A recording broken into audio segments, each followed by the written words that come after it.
Good Morning Business. Business Today. Elle est belle cette formule, Franck Morel, le quoi qu'il en coûte olympique. C'est ça que qu'est en train de faire le gouvernement face aux demandes des syndicats de partout.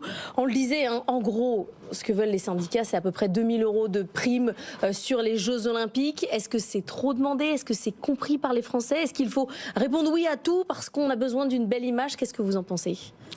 Certainement, il ne faut pas forcément répondre oui à tout, mais en même temps, il n'est pas illégitime qu'un certain nombre de salariés qui vont donner un coup de collier au moment des JO réclament que soit pris en considération ce coup de collier. Toute la question est une question de mesure, c'est toujours pareil. Je voudrais remettre les choses en perspective de manière un petit peu plus large, sur le temps long, pour dire d'abord que cette question des revendications sociales avant un événement important, c'est un grand classique. C'est quelque chose qu'on a pu constater lors de la précédente Coupe du Monde de rugby, lors d'autres Coupes du Monde, d'autres événements importants, et qu'il faut savoir faire le tri entre les revendications qui sont liées à l'événement et liées au fait de donner un effort supplémentaire par rapport à l'événement, et puis le fait de profiter de l'occasion, on va dire, pour pousser, dans le cadre d'un rapport de force, un certain nombre de revendications qui n'ont rien à voir avec les JO. Que vous séparez policiers à PHP, en gros, de conducteurs de métro, ou enfin vous mettez où le Il est certain que vous avez une spécificité transport. Quand vous regardez les chiffres concernant les jours de grève en France, vous vous rendez compte que sur longue période, le nombre de jours de grève a plutôt largement diminué. Mais que, quand on regarde les secteurs les plus concernés, on se rend compte que le secteur des transports, il a un nombre de jours qui est à peu près 5 à 6 fois plus élevé que la moyenne de l'ensemble des secteurs. Et à l'intérieur du secteur des transports, la SNCF et la RATP représentent presque la moitié de ce nombre de jours.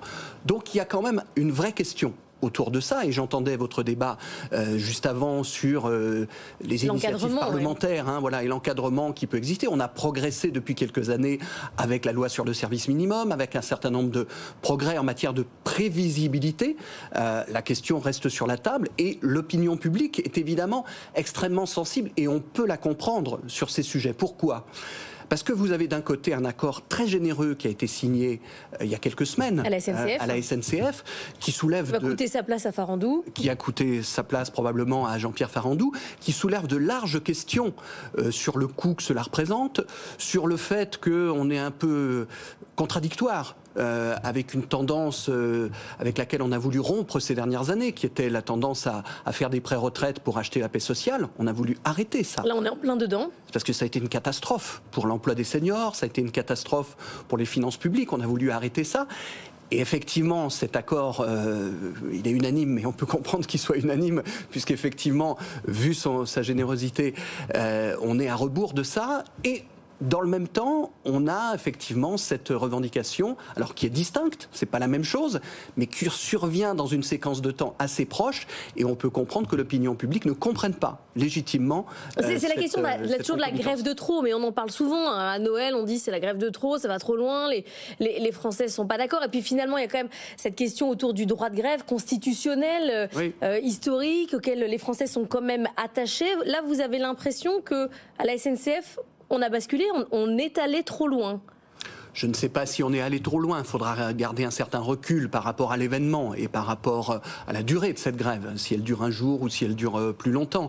Mais il est certain qu'on est dans une perpétuelle recherche d'équilibre entre la garantie du droit de grève, qui est légitime, et le fait d'apporter un certain nombre de restrictions. Il est clair de mon point de vue, le fait d'interdire purement et simplement, comme ont voulu le faire des parlementaires, est au-delà de cet équilibre.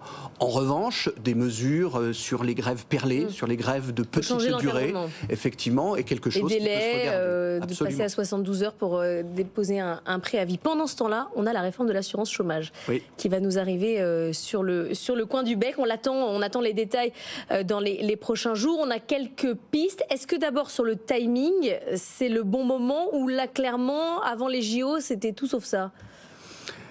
Le timing, il y a encore un petit peu de temps, puisque le décret est annoncé pour une entrée en vigueur au 1er juillet. Donc si le gouvernement a envie de faire des annonces après le 9 juin... Mais les concertations syndicales, c'est cette semaine. Les concertations syndicales peuvent se poursuivre, mais les concertations ne veulent pas forcément dire les annonces au grand jour sur le contenu définitif. Donc il peut réserver ses annonces pour le début du mois de juin, après les élections européennes. C'est probablement ce qui a dû être programmé, puisqu'effectivement, quand vous regardez le calendrier et l'étalement du calendrier par rapport aux annonces qui devaient être faites, c'est probablement ça qui est prévu. Alors après, quand on regarde, l'opinion publique est assez partagée. D'un côté, avec une volonté de faire en sorte que le système d'indemnisation soit le plus incitatif possible à la reprise du travail, ce qui est bien légitime, et d'autre côté, avec le constat du fait qu'on multiplie quand même les réformes, puisque la dernière est toute fraîche encore. 3 pistes sérieuses selon Caroline Morisseau: durcir les conditions d'ouverture des droits, allonger le délai de carence, élargir le bonus-malus à tous les secteurs. Aujourd'hui, ils sont 7. C'est un bon cadrage de la réforme ? Moi, je suis assez sceptique sur l'élargissement du bonus-malus à l'ensemble des secteurs. Parce que la logique expérimentale pouvait être intéressante. On pouvait continuer, à mon avis, sur une logique expérimentale. Ça va poser de redoutables questions techniques dans toute une série de secteurs d'activité. Donc j'attends de voir. Ils ont besoin de contrats courts, parce que l'idée, c'est de vous mettre un malus quand vous avez un contrat court, un bonus quand vous avez un contrat long. Qui ont besoin de contrats courts, qui ont besoin effectivement d'avoir des modalités de recrutement particulières, puisque ce dont il est question, c'est le taux de séparation, avec redoutables questions sur la mesure, ce que l'on prend en considération dans la mesure du taux de séparation, sur la maille, où on va mélanger des secteurs très larges avec des caractéristiques d'activité assez différentes. En revanche, le taux de séparation, juste pour qu'on comprenne bien, c'est ce que vous avez de différentiel. C'est les fins de contrat. C'est les ruptures, donc c'est les fins de CDD, certes, mais c'est aussi les licenciements, c'est aussi les ruptures conventionnelles, c'est aussi peut-être les fins de contrats d'intérim, voir où est-ce qu'on va mettre l'intérim. Donc vous séparez du salarié. Qui est une vraie question. Et puis c'est la maille, parce que la maille, c'est-à-dire qu'est-ce qu'on met pour considérer un secteur, qu'est-ce qu'on met dans le pot commun. Est-ce que c'est une maille étroite, est-ce que c'est une maille large? Si c'est une maille étroite, ça va multiplier les secteurs. Si c'est une maille large, ça veut dire qu'on va mettre dans le même pot des gens dont les caractéristiques ne sont pas forcément les mêmes. Après, sur le reste, il y a un vrai sujet, quand on se regarde en comparaison européenne, avec l'éligibilité, c'est-à-dire les critères d'accès à l'assurance chômage, puisqu'on est encore dans les systèmes les plus 50% généraux. ne touchent pas d'assurance chômage, 50% des... Oui, mais en comparaison européenne, on est quand même dans les systèmes où ces critères sont les plus larges. Peut-être plus encore que la durée d'indemnisation.